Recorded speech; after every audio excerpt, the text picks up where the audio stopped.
है एक नए टॉपिक इस चैप्टर में। चैप्टर था बड़ा था, उसमें छोटा छोटा 2-3 टॉपिक है। पहला था मैग्नेटिक इफेक्ट ऑफ करंट, उसके बाद हम लोग बात किए magnetic force on a charge. पढ़ रहे थे लास्ट वाले टॉपिक में कि अगर किसी रीजन में अगर मैग्नेटिक फील्ड है, अगर उसमें चार्ज मूव करे तो उस चार्ज के मोशन के कारण उसके ऊपर फोर्स लग रहा था, और फोर्स जब लग रहा था तो उसके मोशन पे कुछ इफेक्ट हो रहा था। तो हम लोग लास्ट वाले टॉपिक में चार्ज के ऊपर मैग्नेटिक फील्ड में फोर्स और उसके कारण मोशन कैसा होगा उसके बारे में पढ़ा। उससे अगर आगे बढ़े तो याद कीजिए थोड़ा सा कि अगर कहीं चार्ज मोशन में है तो उसको जनरली चार्ज से रिप्रेजेंट करने के बजाय उसको हम लोग करंट से रिप्रेजेंट करते थे।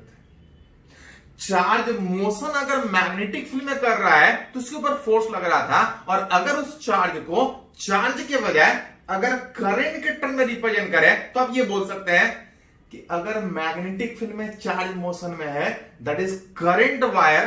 करंट वायर अगर मैग्नेटिक फील्ड में है तो अगर चार्ज पे फोर्स लग रहा था तो उस करंट वायर पे भी फोर्स लगेगा। कोई करंट वायर अगर मैग्नेटिक फील्ड में रखा है, वायर के अंदर चार्ज मोशन में है, चार्ज पे फोर्स लग रहा था, मतलब उस करंट वायर पे फोर्स लगेगा उस मैग्नेटिक फील्ड के अंदर। अब वही इस टॉपिक में हम लोग पढ़ना चाह रहे हैं magnetic force on a current wire in magnetic field. कि किसी रीजन में अगर कहीं मैग्नेटिक फील्ड है, कहीं होगा अलग अलग डायरेक्शन में हो सकता है। अगर किसी रीजन में मैग्नेटिक फील्ड है, उसमें कोई करंट वायर अगर रखा है, वायर जितना बड़ा कंसीडर कीजिएगा चार्ज उतना ज्यादा आएगा, फोर्स उतना ज्यादा आएगा। मान ले रहे हैं कि एक छोटा सा वायर, एक छोटा सा वायर जिसका लेंथ है डीएल, एलिमेंटल वायर सोच रहा है, छोटा सा वायर सोच रहा है, उस छोटे से वायर में कुछ करंट पास कर रहा है। रिलेट करना चाह रहे हैं कि अगर ये करंट वायर अगर इस मैग्नेटिक फील्ड में है तो इसके अंदर जो चार्ज मोशन में है उसके ऊपर फोर्स कितना लगेगा। याद कीजिए थोड़ा सा, हम लोग पढ़े हैं कि किसी भी कंडक्टर किसी भी वायर में अगर करंट पास कर रहा है तो उसके अंदर इलेक्ट्रॉन के ड्रिफ्टिंग के कारण, इलेक्ट्रॉन के मोशन के कारण करंट नहीं होता है, इलेक्ट्रॉन ड्रिफ्ट करता है। जब बैटरी जोड़ते हैं इलेक्ट्रिक फील्ड के अपोजिट में इलेक्ट्रॉन ड्रिफ्ट करता है, उसके अंदर जो फ्री इलेक्ट्रॉन होता है उसके इनसाइड ड्रिफ्ट करने के कारण उस मटेरियल से करंट पास करेगा। तब रिलेट करना चाह रहे हैं कि ऐसा ऐसा एक इलेक्ट्रॉन नहीं, इसके अंदर नंबर ऑफ इलेक्ट्रॉन, इसके अंदर नंबर ऑफ इलेक्ट्रॉन जब मोशन में होगा विच इज ड्रिफ्ट जब कर रहा होगा तो हर इलेक्ट्रॉन पे इस मैग्नेटिक फील्ड में फोर्स लगने के कारण आप ये बोल सकते हैं कि इस करंट वायर के मैग्नेटिक फील्ड में होने के बाद फोर्स लगेगा। वही रिलेट करना चाह रहे हैं कि एक छोटा सा segment that is current wire अगर किसी मैग्नेटिक फील्ड में है तो उसके ऊपर फोर्स कितना लगेगा। उसके लिए मान के चल रहे हैं let n be the number of free electron per unit volume. जो इलेक्ट्रॉन इस करंट वायर के अपोजिट में ड्रिफ्ट कर रहा होगा, और अगर n अगर number of free electron per unit volume है तो याद कीजिए पढ़े थे कि किसी कंडक्टर में अगर करंट पास का बात करते हैं कि अगर उस कंडक्टर का एरिया अगर ए, याद कीजिए थोड़ा सा करंट वाले चैप्टर में पढ़े थे कि अगर किसी कंडक्टर के अंदर चार्ज अगर मोशन में है, अगर भी मोशन में था, अगर ऐसा n नंबर ऑफ चार्ज अगर पर यूनिट वॉल्यूम है तो उस कंडक्टर के अंदर जो करंट था बराबर n q a v a उसका क्रॉस सेक्शन एरिया। वायर है, कुछ ना कुछ एरिया होगा, उसके अंदर से अगर ऐसा ऐसा n चार्ज पास करे तो करंट आपका इतना था, जहां पे याद कीजिए n था नंबर ऑफ चार्ज, यहां पे इलेक्ट्रॉन के कारण करंट पास करेगा, जिसको हम लोग n मान रहे हैं। एरिया कुछ होगा इस क्रॉस सेक्शन का, मान ले रहे हैं एरिया ये। चार्ज में कौन सा चार्ज मूव कर रहा है, तो किसी कंडक्टर के अंदर करंट जो पास करता है इलेक्ट्रॉन के ड्रिफ्ट करने के कारण, दैट इज इलेक्ट्रॉन कितने वेलोसिटी से, दैट इज ड्रिफ्ट वेलोसिटी से। मतलब अगर इस वायर में करंट पास कर रहा है तो इसके अंदर इलेक्ट्रॉन अपोजिट में ड्रिफ्ट कर रहा होगा, और इस ड्रिफ्ट के कारण करंट कितना होगा, तो दोनों के बीच कुछ ऐसा रिलेशन। ये करंट वाले चैप्टर में हम लोग पढ़ चुके हैं, लेकिन हम लोग इलेक्ट्रॉन के ड्रिफ्टिंग के कारण करंट का बात करने के बजाय इस इलेक्ट्रॉन के मोशन के कारण इस पर फोर्स का बात करना चाह रहे हैं। ऐसा एन इलेक्ट्रॉन एक वॉल्यूम है, अगर एन इलेक्ट्रॉन एक वॉल्यूम है तो टोटल कितना इलेक्ट्रॉन इसके अंदर होगा, तो आप बोल सकते हैं कि एक वॉल्यूम में अगर एन इलेक्ट्रॉन है, और अगर ये कंडक्टर जिसका एरिया अगर ए, लेंथ अगर डीएल, तो इसका वॉल्यूम कितना होगा, एक वॉल्यूम में इतना इलेक्ट्रॉन। टोटल छोटा सा सेगमेंट जो वायर सोच रहे हैं, ऐसा ढेर सारा इलेक्ट्रॉन होगा, और वैसा कितना इलेक्ट्रॉन होगा, तो एक वॉल्यूम में इतना इलेक्ट्रॉन, तो इतने वॉल्यूम में कितना इलेक्ट्रॉन, एरिया इंटू लेंथ, इसका वॉल्यूम। किसी कंडक्टर में करंट पास कर रहा है इलेक्ट्रॉन के ड्रिफ्ट के कारण, अगर एक वॉल्यूम में इतना इलेक्ट्रॉन तो टोटल वॉल्यूम में इतना इलेक्ट्रॉन। अगर टोटल फोर्स का बात करें, मैग्नेटिक फोर्स किस पे, उस करंट वायर, तो हमको करंट वायर पर फोर्स पता नहीं, हमको चार्ज पे फोर्स पता है। फोर्स चार्ज पे पता है, फोर्स ऑन अगर ईच चार्ज का बात कीजिएगा तो पढ़े हैं Q into V cross B. Force किसके ऊपर, चार्ज के ऊपर। फोर्स के बजाय यहां पे कौन सा चार्ज था, इलेक्ट्रॉन। कितने वेलोसिटी से, ड्रिफ्ट वेलोसिटी से। कौन से फील्ड में, उस मैग्नेटिक फील्ड में।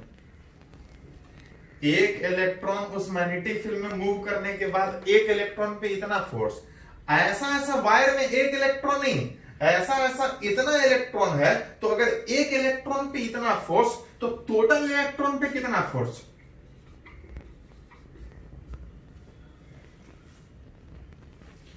ये था फोर्स ऑन ईच इलेक्ट्रॉन। और ऐसा एक नहीं, इस छोटे से ही वायर में बहुत सा इलेक्ट्रॉन ड्रिफ्ट कर रहा होगा, करंट के अपोजिट डायरेक्शन में ड्रिफ्ट कर रहा होगा। सारे इलेक्ट्रॉन पे फोर्स कितना लगेगा, तो आप चाहे तो लिख सकते हैं। लेकिन ये जो लिखे हैं लोग चार्ज के टर्म में कि एक चार्ज पे इतना फोर्स, अब टोटल चार्ज पे कितना फोर्स। लेकिन हम चाहते हैं इसको हटा के चार्ज के टर्म में लिखने के बजाय, उस चार्ज के मोशन के टर्म में सोचने के बजाय, हम चाहते हैं कि करंट के टर्म में सोचें कि किसी वायर में जो करंट वायर का पास कर रहा है, जो करंट वायर में पास कर रहा है, उसके कारण फोर्स कितना लग रहा है। फोर्स का ही बात की है, लेकिन चार्ज के टर्म में कि एक इलेक्ट्रॉन के मैग्नेटिक फील्ड में मूव करने के बाद इतना फोर्स, छोटे से वायर में इतना इलेक्ट्रॉन था, टोटल फोर्स इतना। इसको हम चार्ज के टर्म में सोचने के बजाय हम चाहते हैं करंट के टर्म में सोचें। जहां से आप देख सकते हैं यहां पे कि एन ए ई वी को हटा के आप चाहे तो आई लिख सकते हैं। एन ए ई और वी को हटा के आप चाहे तो आई लिख सकते हैं। अगर इसको थोड़ा सा अरेंज कीजिएगा, मैग्नेटिक फोर्स, छोटा सा मैग्नेटिक फोर्स, अभी पूरा वायर का नहीं सोच रहे हैं, छोटा सा सेगमेंट पे सोच रहे हैं, दैट इज छोटा सा मैग्नेटिक फोर्स। उस वायर पे अगर बात कीजिएगा करंट के टर्म में, तो N A E V D, N A E minus में था, माइनस वी टी को हटा के आई लिख सकते हैं। इस सारे को आई लिखिएगा तो यहां पे एक डीएल बच जाएगा। अगर सारे को हटा के आई लिखेगा, N A E V D को, तो यहां आई होगा और डीएल बचेगा, इधर बी का क्रॉस प्रोडक्ट। जिसको हटा के लिखेगा तो आइडियल क्रॉस बी लिख सकते।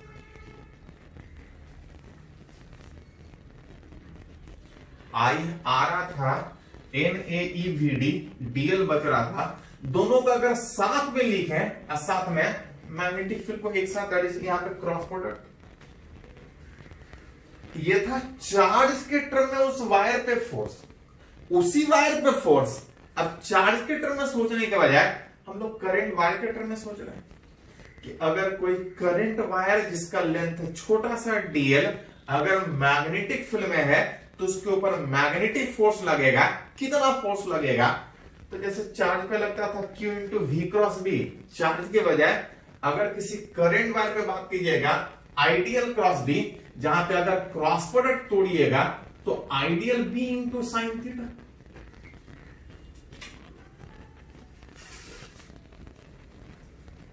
मतलब आप यहां से ये बोल सकते हैं कि वो करंट वायर छोटा सा अगर मैग्नेटिक फील्ड में रखा है तो फोर्स लगेगा। फोर्स इतना लगेगा, साथ साथ फोर्स इस बात पे भी डिपेंड करेगा कि उस मैग्नेटिक फील्ड में कितने एंगल पे रखा है, किस तरह से रखा है। किसी रीजन में मैग्नेटिक फील्ड वायर किस तरीके से रखा है, अलग अलग तरीके से वायर को रखिएगा, फोर्स अलग अलग लगेगा। ये छोटे से वायर पे फोर्स है। अगर टोटल मैग्नेटिक फोर्स अगर लॉन्ग वायर अगर बात करें तो total magnetic force on a long wire अगर बात करें तो आप लिख सकते हैं, पूछूंगा छोटा सा वायर पे इतना फोर्स, लॉन्ग वायर पे क्या करना पड़ेगा? एक करके इंटीग्रेट करके जोड़ना पड़ेगा।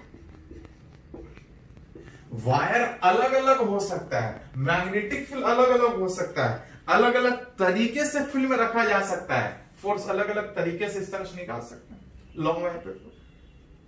जहां पे आइडियल, इसको अगर एक साथ सोचिएगा तो इस आइडियल को हम लोग बोलते हैं current element. Magnetic effect of current में इस तरह से थोड़ा सा यूज किया था। करंट के पास डायरेक्शन होता है लेकिन उसको सीधा नहीं दिखा पाता है। अगर करंट के डायरेक्शन को यहां पे दिखाना है तो दोनों को हमेशा साथ में रखते हैं। आइडियल करंट वायर, छोटा सा सेगमेंट जिसको हम करंट एलिमेंट बोलते हैं, जिसका अगर डायरेक्शन होगा and direction is along the direction of current, उस वायर का छोटा सा सेगमेंट जिसमें डायरेक्शन अगर बात कीजिएगा तो इस डायरेक्शन, कौन सा डायरेक्शन में? करंट के डायरेक्शन में, जिससे करंट का डायरेक्शन यहां पे यूज हो सकता है। Ideal that is current element जिसका डायरेक्शन करंट के डायरेक्शन में, जो थीटा था एंगल बिटवीन वो वायर उस फील्ड में किस तरह से रखा। साथ में एक पॉइंट कि फोर्स वेक्टर है, उसका कुछ डायरेक्शन होगा।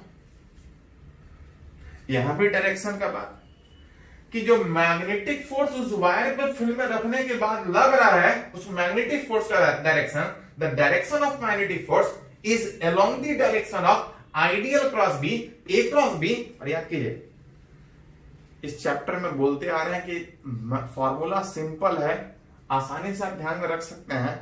जो सबसे ज्यादा इंपॉर्टेंट है कि उस वायर के फील्ड में होने के बाद मैग्नेटिक फोर्स किधर लगेगा। Force I dl cross B that is A cross B की तरह से आइडियल के तरफ कर्व को रख के बी के तरफ रोटेट करेंगे। थंब जिधर पॉइंट करेगा ए क्रॉस बी, जिधर आएगा फोर्स उधर ही होगा, बस उधर होगा। किधर होगा? तो इस ए के भी परपेंडिकुलर, बी के भी परपेंडिकुलर। द डायरेक्शन उस मैग्नेटिक फोर्स का is along the direction of I dl cross B. इसमें बोल सकते हैं कि विच इज परपेंडिकुलर किसके? ए के भी और बी के। तो ये फॉर्मूला सिंपल है, आसानी से ध्यान में रख सकते हैं, लेकिन इसका डेरिवेशन प्लस 2 में पूछता है। डिराइव करके दिखाइए कि उस एलिमेंटल वायर के मैग्नेटिक फील्ड होने के बाद मैग्नेटिक फोर्स कितना लगेगा। ये डेरिवेशन प्लस 2 में 1-2 मार्क्स में पूछता है, बाकी तो खाली फॉर्मूला से काम चलेगा। चलिए इसको थोड़ा सा नोट कीजिए, तो आगे इस फॉर्मूला को यूज कैसे करेंगे उस तरह सीखते हैं। पहले इसको नोट कीजिए।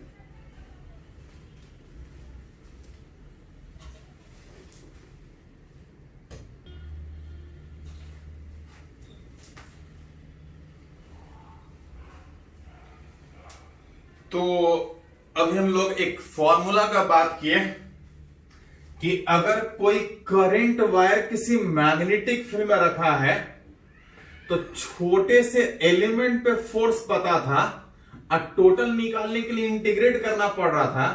और जो छोटे से एलिमेंट पे फोर्स आ रहा था आइडियल क्रॉस बी, जिसको हटा के लिख रहे थे तो आ रहा था आइडियल बी साइन थीटा। किसी करंट वायर के मैग्नेटिक फील्ड में रखने के बाद फोर्स इतना लग रहा था, छोटे से एलिमेंट पे इतना लग रहा था, अगर टोटल निकालना हो तो सारे को इंटीग्रेट कर लो।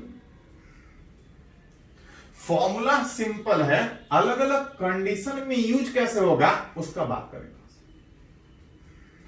जहां पर पहले कंडीशन में बात करें कि अगर कोई करंट वायर जिसका कुछ डायरेक्शन था फॉर आइडियल, अगर मैग्नेटिक फील्ड के पैरेलल या अपोजिट में रखा,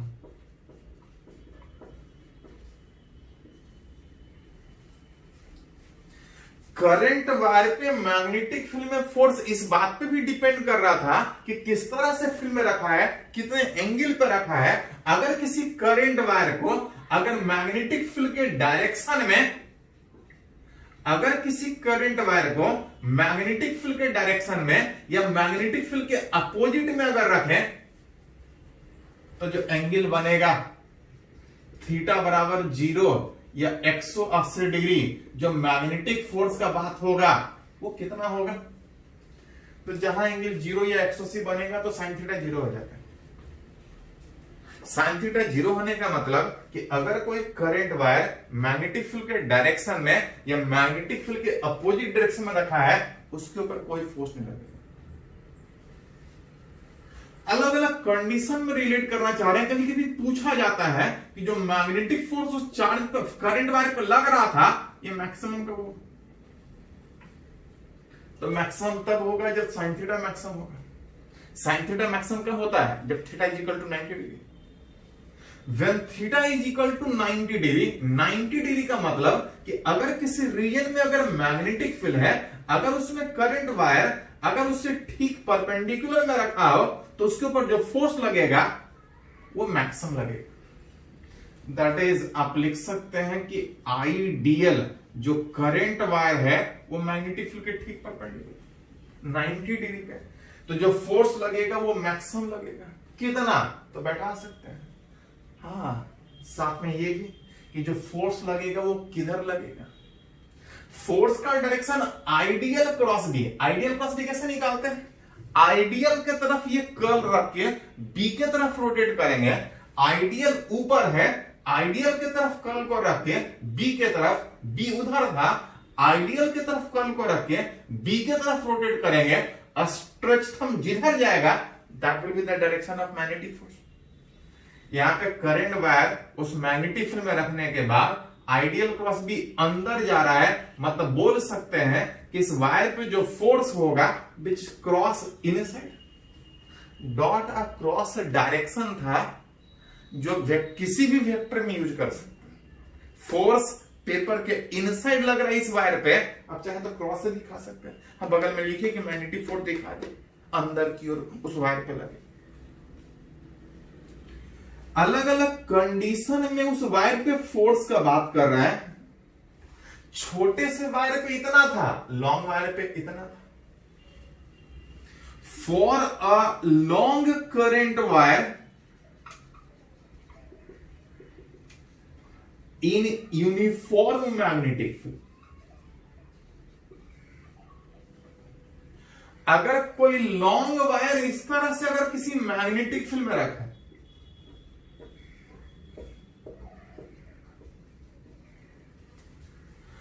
छोटे से सेगमेंट पे इतना, लॉन्ग पे इतना मैग्नेटिक फोर्स था। आइडियल क्रॉस, जहां पे अगर यूनिफॉर्म फील्ड है, यूनिफॉर्म फील्ड मतलब हर जगह सेम फील्ड, अगर फील्ड यूनिफॉर्म है तो इंटीग्रेशन से इसको बाहर कर सकते हैं, क्योंकि ये कांस्टेंट की तरह बिहेव करेगा। और साथ में करंट, तो जब तक वायर एक है करंट हर जगह एक ही होगा।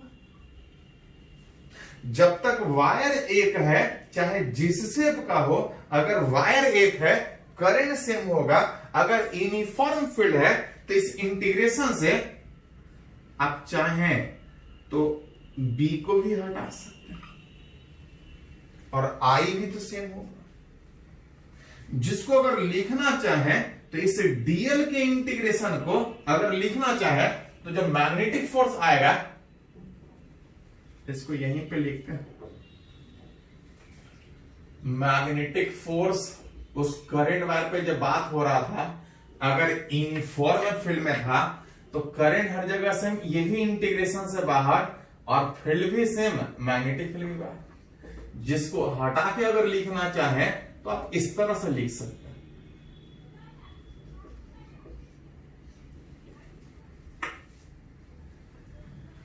जिस डीएल के इंटीग्रेशन को हटा के लिखेगा, जिस डीएल के इंटीग्रेशन को हटा के लिखेगा तो इस तरह से लिख सकता है, वेयर ये जो लेंथ इस तरह से लिख रहे हैं, इसको लोग बोलते हैं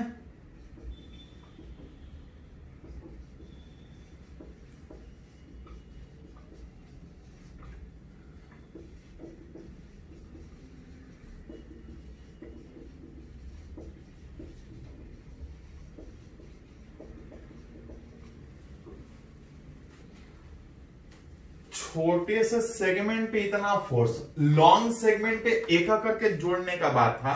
लेकिन अगर लॉन्ग सेगमेंट अगर यूनिफॉर्म मैग्नेटिक फील्ड में है तो करंट भी हर जगह सेम था, फील्ड भी हर जगह सेम था। जब दोनों इंटीग्रेशन से बाहर हो रहा था तो डीएल का सिर्फ इंटीग्रेशन था, और डीएल का इंटीग्रेशन कीजिएगा तो लेंथ आएगा, लेंथ नहीं वेक्टर के तरीके से डायरेक्शन के सहित जोड़ने का बात है तो इसको वेक्टर लेंथ बोलते हैं।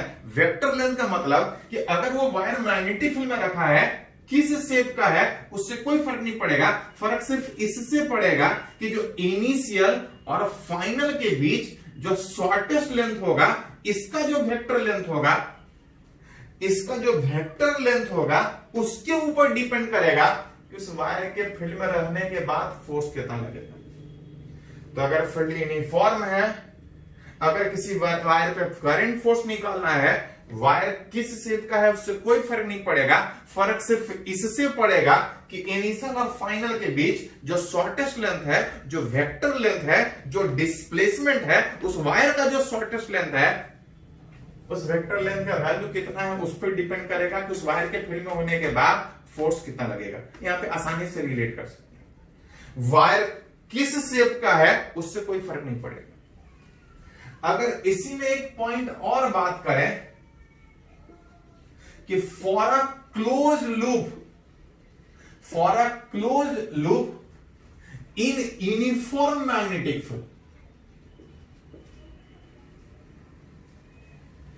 फील्ड यूनिफॉर्म है, लेकिन जो वायर है वो क्लोज लूप के फॉर्म में। क्लोज लूप किसी भी शेप का हो सकता है, रेक्टेंगल। क्लोज लूप का मतलब कि वायर जहां से स्टार्ट है घूम फिर के वहीं पर। अगर कोई वायर क्लोज लूप है, उसमें कोई करंट पास करेगा, और अगर वो यूनिफॉर्म मैग्नेटिक फील्ड में रखा है, उसका जो वेक्टर लेंथ होगा, वेक्टर लेंथ का मतलब इनिशियल और फाइनल के बीच जो लेंथ होगा, अगर वो क्लोज लूप है तो जहां से स्टार्ट हुआ वहीं पे खत्म हो रहा है।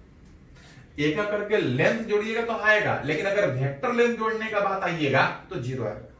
वेक्टर लेंथ जीरो आने का मतलब आप बोल सकते हैं कि हेंस जो मैग्नेटिक फोर्स उस लूप पे जो लगेगा इज इक्वल टू आ रहा था आई एल क्रॉस बी में, ये जो वेक्टर लेंथ आ रहा था जीरो आने का मतलब बोल सकते हैं कि अगर कोई क्लोज लूप अगर किसी यूनिफॉर्म फील्ड में रखा है तो जो टोटल मैग्नेटिक फोर्स लग रहा होगा, उस पूरे लूप पे जो मैग्नेटिक फोर्स लग रहा होगा वो जीरो लग रहा होगा।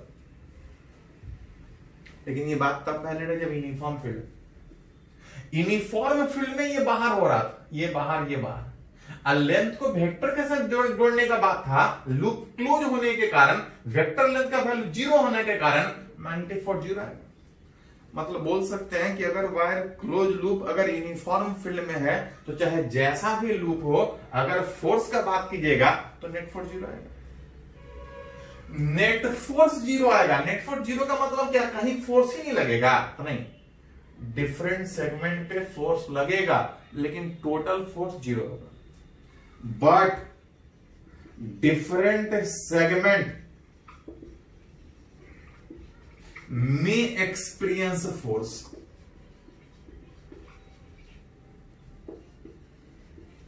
and there may be net torque on a loop. Net force zero है, लेकिन छोटा छोटा जो वायर इसमें है उसके अलग अलग जगह पे फोर्स लग रहा होगा, उस फोर्स लगने के कारण उसके ऊपर एक टॉर्क लग सकता है।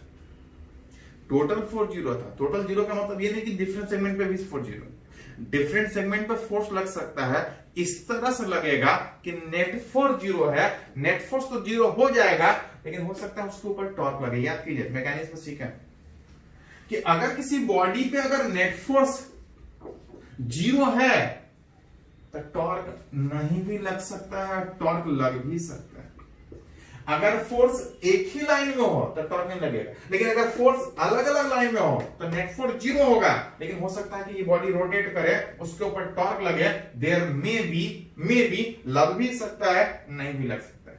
तो कभी कभी इस तरह से ऑब्जेक्टिव में क्वेश्चन पूछता है कि अगर किसी करंट लूप को मैग्नेटिक फील्ड में रख रहा है, यूनिफॉर्म फील्ड में रख रहा है, फोर्स तो 0 हो गया, टॉर्क लगेगा कि नहीं लगेगा? लग भी सकता है, नहीं भी लग सकता है। जैसे कि एग्जांपल अगर बात करें कि अगर किसी करंट लूप अगर इस तरह से रखा है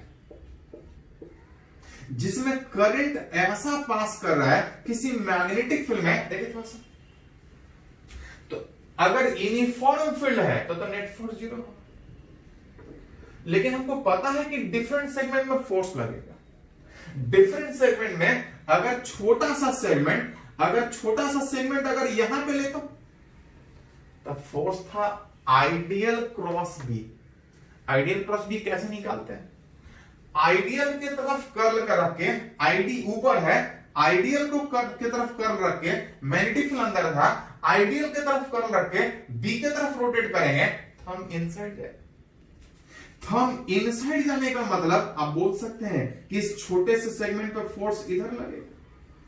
ऐसा इसमें ढेर सारा सेगमेंट होगा, आप सारे पे फोर्स निकाल सकते हैं।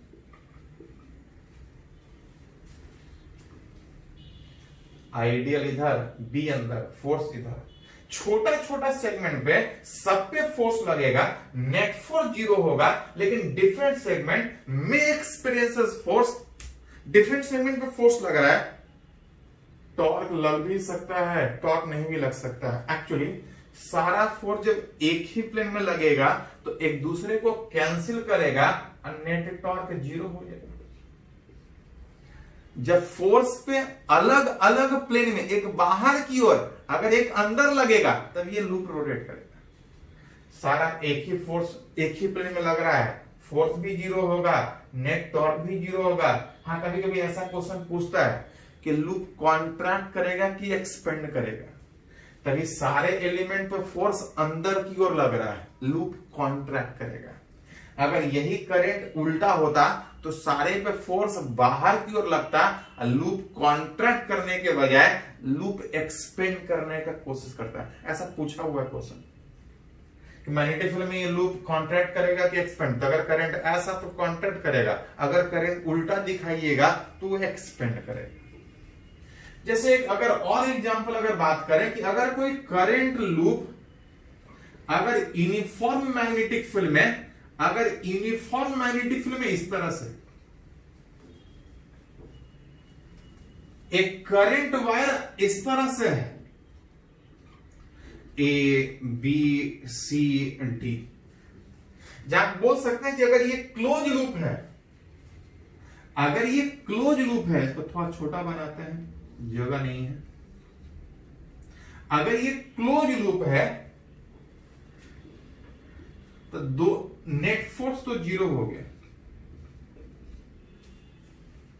क्लोज लूप जैसे ही है, यूनिफॉर्म फील्ड है, नेट फोर्स 0 है, लेकिन डिफरेंट सेगमेंट में लग सकता है। हाँ, एबी में फोर्स का बात कीजिएगा तो 0 आएगा, और सीडी में फोर्स का बात कीजिएगा तो भी 0 आएगा।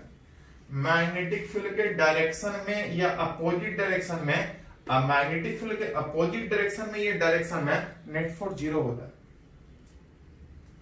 इस दो सेगमेंट पे फोर्स 0, लेकिन बीसी पे लगेगा, एबी पे डीए पे लगेगा। इधर तो आइडियल करंट ऊपर था, आइडियल के तरफ कर्ल रखे, बी के तरफ रोटेट करें, थंब इनसाइड जाएगा, इस एडी वाला सेगमेंट पे फोर्स अंदर, अब बीसी वाला सेगमेंट पे फोर्स बाहर की ओर लगेगा। नेट फोर्स तो जीरो है क्योंकि यूनिफॉर्म फील्ड में क्लोज लूप, लेकिन डिफरेंट सेगमेंट पे फोर्स अलग अलग लगेगा। टॉर्क लग भी सकता है, नहीं भी लग सकता है। यहां पे टॉर्क जीरो था, लेकिन यहां पे बात कीजिएगा कि इस लूप पे एक पे फोर्स बाहर, एक पे फोर्स अंदर, इस लूप पे रोटेशन हो सकता है। तो कभी कभी ऑब्जेक्टिव में इस तरह से ऑप्शन में रहेगा कि लूप रखा है फील्ड में, फोर्स जीरो होगा कि नहीं होगा, टॉर्क जीरो होगा कि नहीं होगा, किस तरह सोच सकते हैं। यूनिफॉर्म फील्ड में है, net force zero, torque zero हो भी सकता है, जीरो नहीं भी हो सकता। अगर नॉन यूनिफॉर्म फील्ड हुआ तब भी पॉसिबिलिटी है, फोर्स जीरो हो भी सकता है, नहीं भी हो सकता है, टॉर्क जीरो हो सकता है, नहीं भी हो सकता है। तो उस सिचुएशन देख के आप रिलेट कर सकते हैं। चलिए इसको थोड़ा सा नोट कीजिए, तो आगे कंटिन्यू करते हैं कुछ।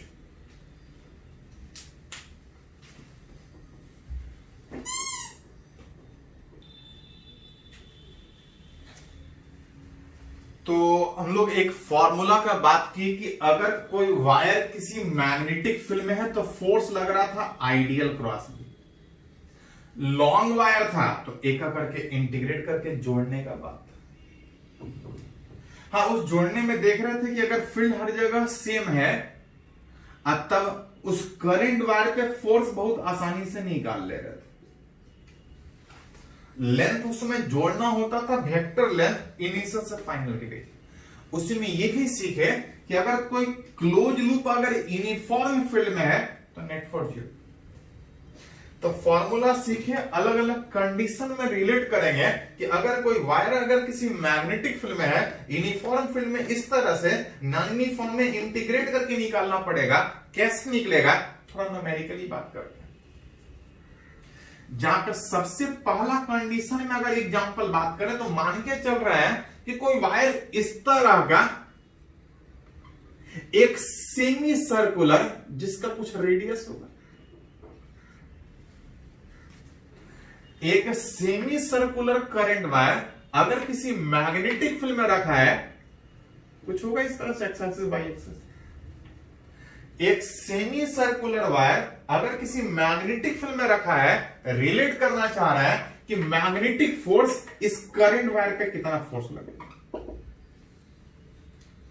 पढ़े हैं कि अगर यूनिफॉर्म मैग्नेटिक फील्ड हो, जब तक नहीं कुछ बोला जाए यूनिफॉर्म ही मान के चलता है। अगर कहीं यूनिफॉर्म मैग्नेटिक फील्ड है, उसमें अगर कोई करंट वायर चाहे जिस शेप का रखा हो, फोर्स निकालना हो, बहुत आसानी से वेक्टर लेंथ रिलेट करके आप निकाल सकते हैं। उस वायर में करंट आई, जो ये वेक्टर लेंथ था, ये जो वेक्टर लेंथ था, इसको रिलेट करने में इनिशियल से फाइनल के बीच वायर चाहे किस शेप का हो उससे कोई फर्क नहीं पड़ेगा। इनिशियल और फाइनल के बीच जो शॉर्टेस्ट लेंथ होगा, अगर ये सेमी सर्कुलर रेडियस अगर आर, तो इनिशियल और फाइनल के बीच अगर शॉर्टेस्ट लेंथ का बात कीजिएगा तो शॉर्टेस्ट लेंथ 2r। वेक्टर में फॉर्म में लिखिएगा तो शॉर्टेस्ट लेंथ 2r, इनिशियल से फाइनल की तरफ जो डायरेक्शन जाएगा विच इज आई क्या,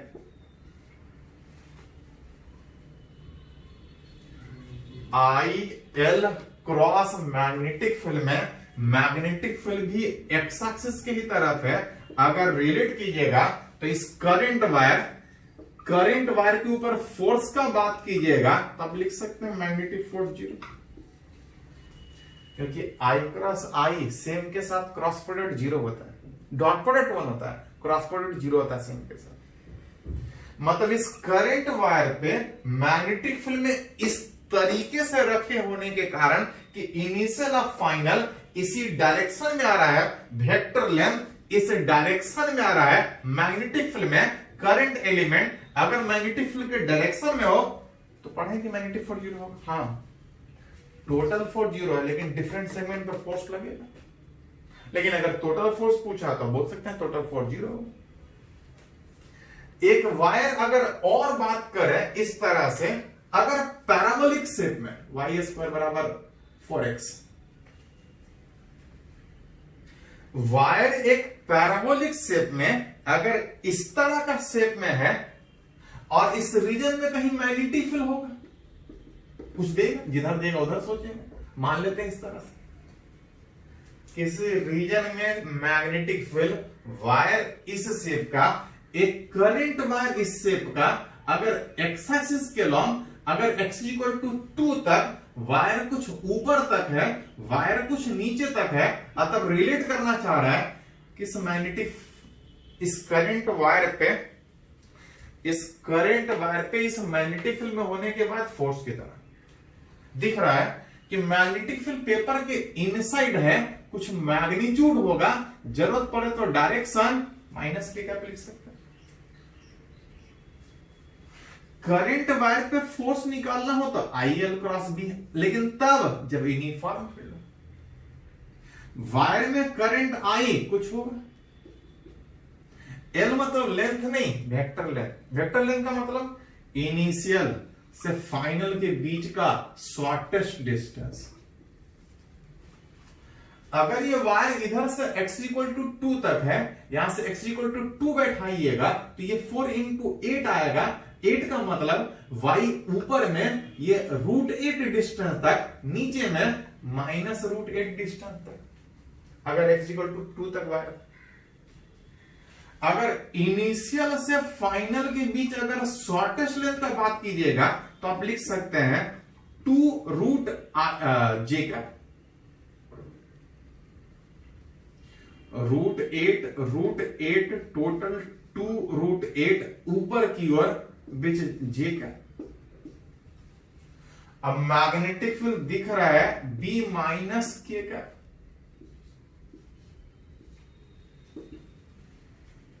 वायर किस शेप का है कोई फर्क नहीं, इनिशियल और फाइनल के बीच वेक्टर लेंथ क्या है, अब क्रॉस प्रोडक्ट मैग्नेटिक फील्ड के साथ थोड़ा सा अरेंज कर सकते हैं। नॉमेरिकली अगर दिएगा तो और नॉमेरिकली बात करेंगे, 2√8IB और J क्रॉस के आई कैप होता है एक ऑर्डर में, लेकिन यहां पे -I क्या पाएगा, एक माइनस एक्स्ट्रा होने के कारण। मतलब बोल सकते हैं कि उस वायर पे इतना फोर्स लगेगा, इतना फोर्स लगेगा, कौन सा डायरेक्शन में, -x एक्सिस, ये पॉजिटिव x एक्सिस है, -x एक्सिस इधर, जो कि सीधा भी सोच सकते थे कि इनिशियल और फाइनल के बीच वेक्टर लेंथ ये वाला, वेक्टर लेंथ आइडियल, B अंदर है, आइडियल क्रॉस B, फोर्स इधर जो यहां पे। तो किसी वायर के फील्ड में वायर कैसा हो कोई फर्क नहीं, अगर यूनिफॉर्म फील्ड है आसानी से निकाल सकते हैं। एक और एग्जांपल यहां पे बात करें, एक वायर लूप के फॉर्म में दिया है लेकिन करंट ऐसा है, अब तब पूछ रहा है कि इस वायर पे फोर्स किधर होगा, कितना। मैग्नेटिक फील्ड दिख रहा है पेपर के इन साइड, जरूरत पड़े तो वेक्टर फॉर्म में लिख सकते हैं, -B माइनस के का। किसी रीजन में मैग्नेटिक फील्ड अंदर है, करंट वायर इस शेप का है, पूछ रहा है किस फोर्स के कारण होगा। पढ़े हैं कि अगर वायर लूप के फॉर्म में है तो नेट फोर्स 0। क्या ये वायर लूप के फॉर्म में है, तो लूप के फॉर्म में दिख रहा है लेकिन ये लूप नहीं है। लूप ये तब कहलाता जब करंट लगातार सेम ऑर्डर में हो। आधे सेगमेंट में करंट इधर है, आधे सेगमेंट में उधर। मतलब अगर बात कीजिएगा इस पूरे लूप में, जिसको लूप बोलने के बजाय ये सेगमेंट अलग सोच सकते हैं, ये सेगमेंट अलग सोच सकते हैं। और जब नेट फोर्स का बात आएगा तो दोनों को अलग अलग निकाल के जोड़ना पड़ेगा। इसको लूप नहीं बोल सकते हैं, इसको क्लोज लूप नहीं बोल सकते। क्लोज लूप तब होता जब करंट सेम ऑर्डर में, और अगर क्लोज लूप यूनिफॉर्म फील्ड में होता तो नेट फोर्स 0 होता। लेकिन यहां पे नेट फोर्स 0 नहीं होगा। हाँ, जैसा ये वाला सेगमेंट वैसा ही ये सेगमेंट, दोनों का स्टार्टिंग और दोनों का फाइनल एक ही जैसा है। जितना फोर्स पहले वाले सेगमेंट पे लगेगा उतना ही फोर्स दूसरे वाले पे लगेगा। दोनों में से कोई एक सेगमेंट में फोर्स निकाल के डबल कर लेते। अगर करंट उल्टा होता तो एक पे पॉजिटिव आता, एक पे नेगेटिव आता, लेकिन दोनों में करंट इस तरह से होने के कारण दोनों का स्टार्टिंग और दोनों का फाइनल एक ही जगह पे होने के कारण इसका वाला फोर्स जुड़ जाए। अगर लूप होता तो एक सेगमेंट दूसरे पर फोर्स बराबर होता, लेकिन अपोजिट में नेट फोर्स 0 होता। लेकिन तब जब क्लोज लूप, ये क्लोज लूप नहीं, आधे सेगमेंट में अलग, आधे सेगमेंट में अलग, मतलब दोनों में से किसी एक सेगमेंट में निकाल के डबल कर लीजिए। एक सेगमेंट में निकालेंगे तो कितना आएगा, IL cross B uniform field. अगर करंट I था, इस L को वेक्टर में लिखिएगा इनिशियल से फाइनल, इसका कुछ लेंथ होगा, वेक्टर लेंथ लिखेगा तो इस तरह से तोड़ के लिख सकते हैं AI प्लस BJ। इसका क्रॉस प्रोडक्ट मैग्नेटिक फील्ड के साथ B इंटू माइनस के क्या,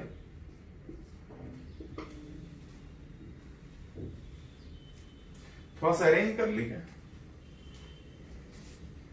2I बाहर था, बाहर रहेगा, ये B मैग्नीट्यूड बाहर हो जाएगा, बचेगा A था और I क्रॉस के एक ऑर्डर में, याद कीजिए थोड़ा सा, I क्रॉस के माइनस जे, उल्टा ऑर्डर में माइनस जे होता है, I क्रॉस के माइनस जे, लेकिन माइनस पहले से था, ये प्लस जे क्रॉस के I था, लेकिन एक माइनस एक्स्ट्रा में है,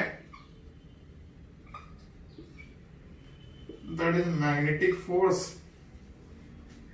उस वायर का। अगर लूप होता तो 0 होता, लेकिन क्लोज लूप नहीं है, तो इस तरह से इस वाले सेगमेंट पर अलग, इस सेगमेंट पे अलग, और टोटल निकालना हो तो दोनों सेगमेंट एक ही जैसा है, डबल करके फोर्स निकाल सकते हैं। चलो इसको थोड़ा सा नोट करो, कुछ और न्यूमेरिकल इस पे बात करते हैं, इसको लिखे पहले।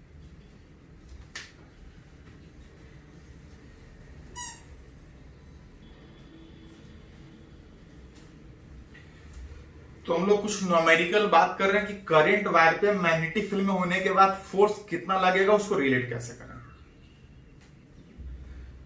चलिए एक और केस में लोग बात करना चाह रहे हैं, एक rectangular current loop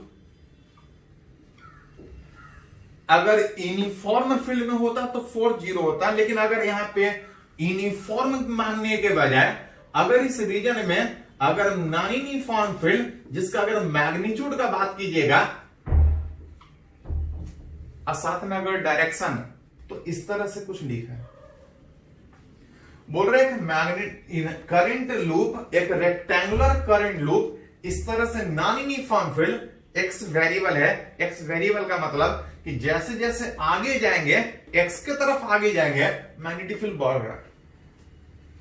magnetic field अगर इस तरह के रिलेशन से चेंज कर रहा है, तब रिलेट करना चाह रहा है कि इस रेक्टेंगुलर लूप के मैग्नेटिक फील्ड में होने के बाद फोर्स कितना लगेगा।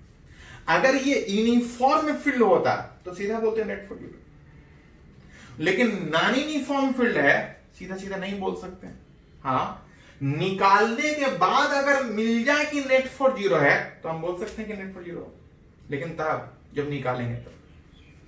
तो वही कैलकुलेट करना चाह रहे हैं कि अगर ये रेक्टेंगुलर लूप अगर नॉन यूनिफॉर्म फील्ड में है तो इस लूप पे फोर्स कितना लगेगा। इसमें रिलेट करने में हमको एक करके रिलेट करना पड़ेगा। अगर यूनिफॉर्म होता तो एक ही बार में रिलेट होता, अगर क्लोज लूप होता तो आंसर 0 होता, अगर यूनिफॉर्म फील्ड होता तो क्लोज वेक्टर लेंथ से काम चलता है। नॉन यूनिफॉर्म फील्ड है, एक ही बार में निकालने के बजाय हमको एक करके इंटीग्रेट करके निकालना पड़ेगा। जहां पे सबसे पहला अगर OA सेगमेंट में अगर फोर्स निकाल, उस OA सेगमेंट में देख रहे हैं कि जैसे जैसे आगे बढ़ रहे हैं फील्ड बढ़ रहा है। उस OA सेगमेंट पर फोर्स निकालने में अगर यहां से x डिस्टेंस पे अगर dx थिकनेस का एक सेगमेंट ले तो पहले इतने छोटे पे लेंगे, फोर्स निकालेंगे और टोटल निकालने में जोड़ लेंगे, क्योंकि x में वेरिएबल फील्ड है।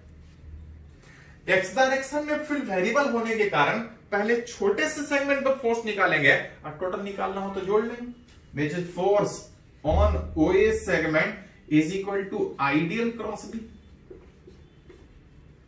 जहां पे ये छोटा सा सेगमेंट अगर ले तो IDX, छोटा सा segment IDX into magnetic field उस रीजन में अगर रिलेट कीजिएगा। चलिए थोड़ा सा वेक्टर फॉर्म में लिखते हैं। आईडीएक्स करंट का जो डायरेक्शन होता है वही आइडियल का डायरेक्शन, जिसको लिखिएगा तो आई कैप आ जाएगा। अब उस जगह पे उस रीजन में जो मैग्नेटिक फील्ड दिख रहा था बी नॉट एक्स के कैप, जहां से रिलेट कीजिएगा तो आई क्रॉस के एक साथ में बाकी को अगर अरेंज कीजिएगा, बी नॉट आई कांस्टेंट था, एक्सडीएक्स वेरिएबल होगा, और आई क्रॉस की आप हटा के अलग कर सकते हैं। ये डायरेक्शन बताएगा। एक करके इंटीग्रेट करने का बात होगा तो 0 से, अगर ये रेक्टेंगुलर लूप है, इसका कुछ लेंथ और कुछ विड्थ होगा, x इक्वल टू 0 से x इक्वल टू l तक। B naught I is current, x dx का इंटीग्रेशन आएगा एल स्क्वायर बाई 2, और जो डायरेक्शन है आई क्रॉस के बीच माइनस जी कर मतलब इस ओए सेगमेंट पे बात कीजिएगा तो आइडियल मैग्नेटिक फील्ड बाहर था। आइडियल मैग्नेटिक फील्ड के मतलब बाहर, जो फोर्स आएगा वो नीचे आएगा, कुछ इस तरह। इस ओए पे फोर्स निकाले नीचे की ओर आ रहा है। अगर इस AB पे बात करें,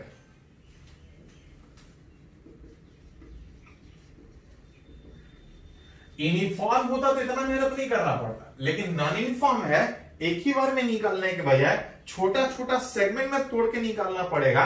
अगर इस AB वाले सेगमेंट पर फोर्स निकालने का बात हो तो वायर में करंट ऊपर की ओर, और जो मैग्नेटिक फील्ड अभी तक वेरिएबल दिख रहा था, जब AB वायर का बात कीजिएगा तो AB वायर में ना आप आगे जा रहे हैं ना पीछे जा रहे हैं, उस x का वैल्यू का बात कीजिएगा तो x का वैल्यू हर समय उस यहां से यहां तक में, अगर इस रेक्टेंगल का लेंथ l था, x का वैल्यू l, मतलब जब तक इस वायर AB पे है ना आप आगे जा रहे हैं ना आप पीछे हैं, हर जगह x का वैल्यू l होगा। हर जगह x का वैल्यू l होने में magnetic field constant, magnetic field change क्यों कर रहा था? x चेंज कर रहा था। x तब चेंज करेगा जब आगे बढ़ेंगे।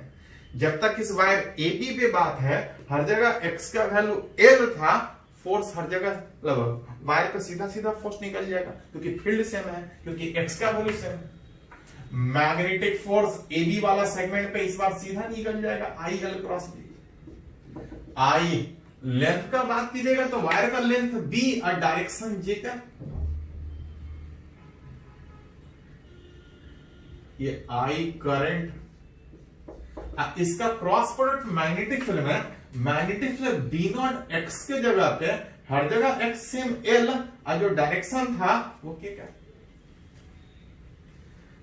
रिलेट कीजिएगा तो यहां से लिख सकते हैं I B B naught L J cross K I का। ओए वाला सेगमेंट पे फोर्स नीचे आ रहा था, AB वाला फोर्स सेगमेंट पे फोर्स इधर आएगा, आप देख सकते हैं। आइडियल अब फील्ड बाहर था, आइडियल फील्ड बाहर के क्या फोर्स इधर की। अगर फॉर CD वाला सेगमेंट पे बात करें,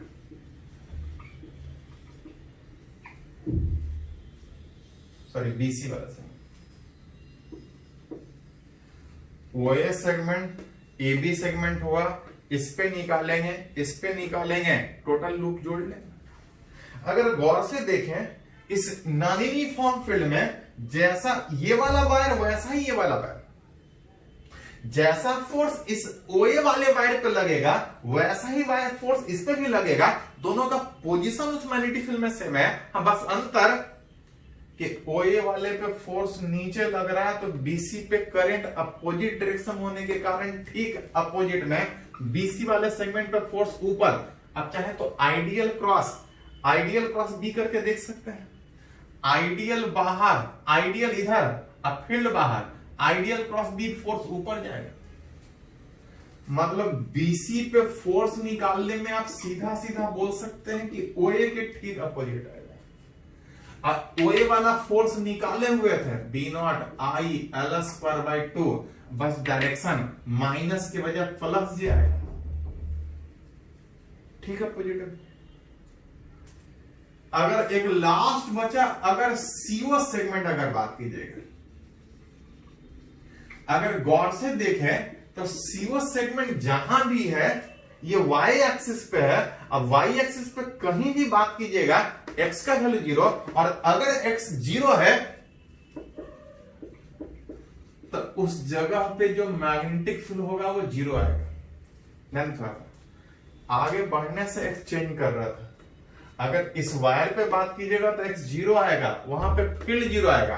और अगर किसी वायर के जगह पे अगर फील्ड ही नहीं है तो उसके ऊपर फोर्स भी कितना हो, फील्ड है तो फोर्स लगेगा, लेकिन जहां पे ये CO वाला वायर रखा था उस जगह पे फील्ड ही नहीं था, फोर्स 0 हो। हेंस अगर हम नेट फोर्स अगर उस लूप पे निकाले, नेट फोर्स ऑन लूप पे निकाले, तो आप बोल रहे थे कि उस पूरे लूप पे फोर्स निकालने में AB OA पे अलग निकालने का बात था, AB पे अलग निकालने का बात था, BC पे अलग निकालने का बात था, CO पे अलग निकालने का बात था, जिसमें ये तो 0 था और OA वाला और BC वाला एक ही था लेकिन अपोजिट में था। मतलब नेट फोर्स लिखिएगा तो AB पे 1 0, ये दोनों कैंसिल, बच कौन सा गया AB। अगर इतना पहले ही सोचे होते तो यही नहीं देखना पड़ता कि जैसा फोर्स इधर वैसा फोर्स उधर, नेट निकालने में निकालने का जरूरत नहीं, कैंसिल। यहाँ पे x 0 तो फोर्स भी 0, बस खाली अगर हम AB पे निकाल लें तो लूप पे निकलेगा, जो कि निकाल चुके हैं IB B0, IB into L into B0, I into I का डायरेक्शन ये, दैट इज नेट फोर्स। उस current loop, rectangular current loop, अगर यूनिफॉर्म फील्ड होता तो नेट फोर्स 0 होता, लेकिन नॉन यूनिफॉर्म फील्ड है, नेट फोर्स होगा। हाँ, अगर नेट टॉर्क अगर बोले तो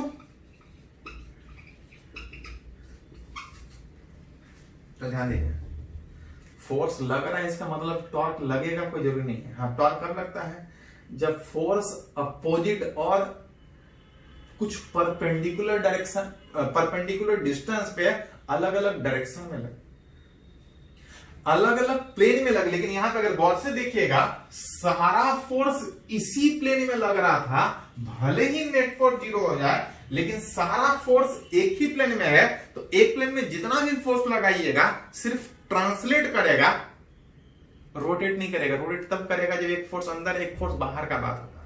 सारा फोर्स एक ही प्लेन में, नेट फोर्स भले ही 0 ना हो लेकिन नेट टॉर्क 0। तो कहीं भी ऑब्जेक्टिव में इस तरह से क्वेश्चन पूछेगा, यूनिफॉर्म फील्ड में नेट फोर्स 0 था, टॉर्क लग भी सकता था, नहीं भी लग सकता था। नॉन यूनिफॉर्म फील्ड में फोर्स लगेगा, टॉर्क नहीं भी लग सकता है, टॉर्क लग भी सकता है। वो डिपेंड करेगा कि किस तरह से लूप में रखा हुआ है। चलिए इसको नोट कीजिए, थोड़ा सा कुछ और देखते हैं।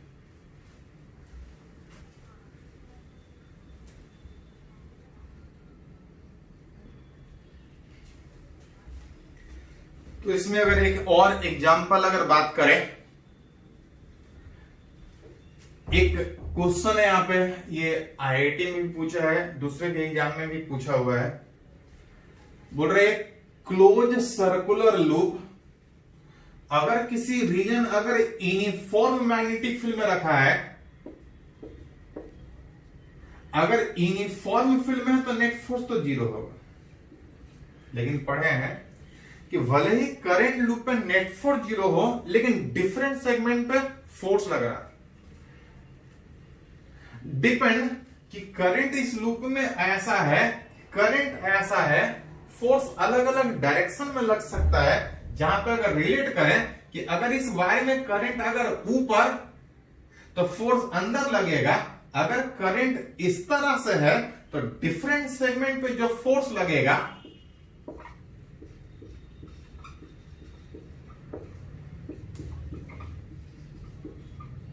आप निकाल सकते हैं कि अगर इस करंट लूप में अगर मैग्नेटिक फील्ड अगर इनसाइड पेपर पे है, यूनिफॉर्म फील्ड में है, नेट फोर्स 0 होगा, लेकिन डिफरेंट सेगमेंट पे जो फोर्स था आइडियल क्रॉस बी में आइडियल नीचे, बी अंदर, फोर्स इस पर से लगेगा, सब पे बाहर की ओर लगेगा, भले ही नेट फोर्स 0 हो, लेकिन डिफरेंट सेगमेंट में फोर्स लगने के कारण इस लूप के अंदर टेंशन होगा। वायर लूप स्ट्रेच करना चाहेगा, लूप एक्सपेंड करना चाहेगा, और उस एक्सपेंड करने के प्रोसेस में इस वायर के अंदर टेंशन होगा, स्ट्रेच बाहर की ओर करने के कारण उस वायर में टेंशन होगा। मतलब वही पूछ रहा है कि फाइंड टेंशन इन लूप। इस तरह से क्वेश्चन बहुत सारे चैप्टर में आया था।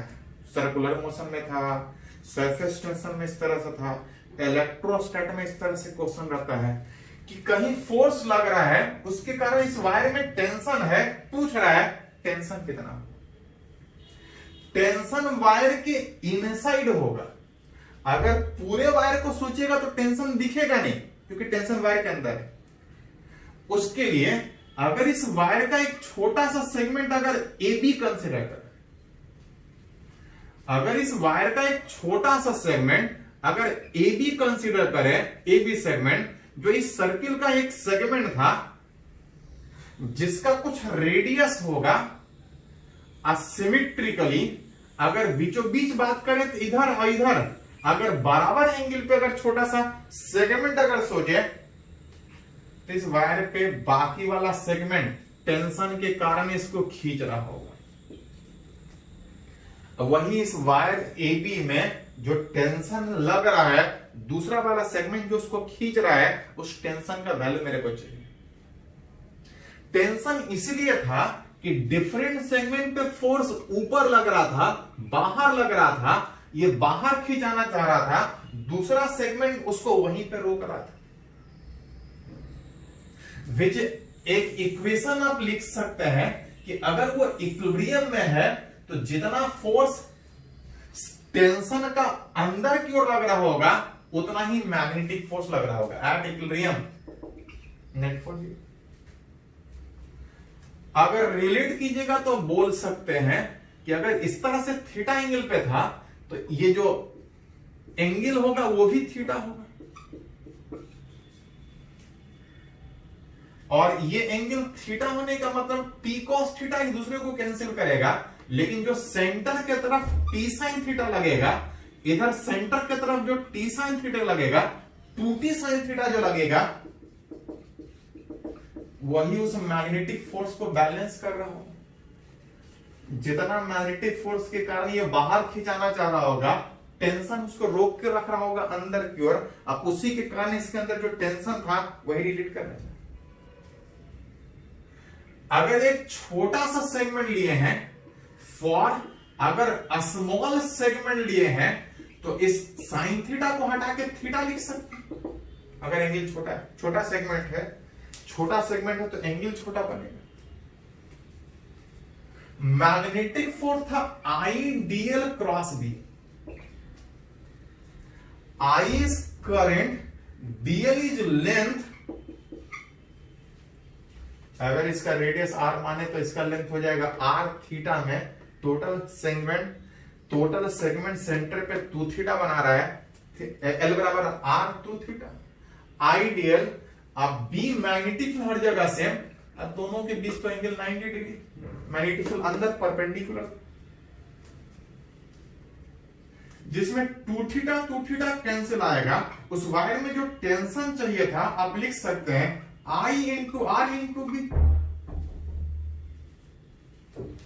मतलब अगर इस लूप का अगर रेडियस दे दे तो हम इस लूप में टेंशन कितना होगा निकाल सकते हैं, लेकिन एक्चुअली जो क्वेश्चन पूछा जाता है जनरली वो वायर का लेंथ, रेडियस देने के बजाय वायर का लेंथ देगा। अगर रेडियस आर माने है तो इस एल को हटा के 2 पाई आर लिख सकते हैं। विच एल को हटा के 2 पाई आर लिखने का मतलब इस आर को हटा के एल बाई 2 पाई। अगर उस लूप का रेडियस दे देता तो टेंशन ऐसे रिलेट हो जाता। अगर रेडियस के बजाय लेंथ दिया है, उसको लेंथ के टर्म में इस तरह से हटा के लिख सकते हैं। डिफरेंट सेगमेंट पर फोर्स के कारण ये लूप खिंचाना चाह रहा था, लूप स्ट्रेच करना चाह रहा था, एक्सपेंड करना चाह रहा था। उस प्रोसेस में अंदर में कुछ टेंशन होगा, टेंशन निकालने के लिए एक छोटा सा सेगमेंट लिए, मैग्नेटिक फोर्स के कारण बाहर जा रहा है, टेंशन उसको रोक रहा है, इस तरह से रिलेट कर सकते हैं कि उस लूप में कितना टेंशन होगा। चलिए इसको नोट करो।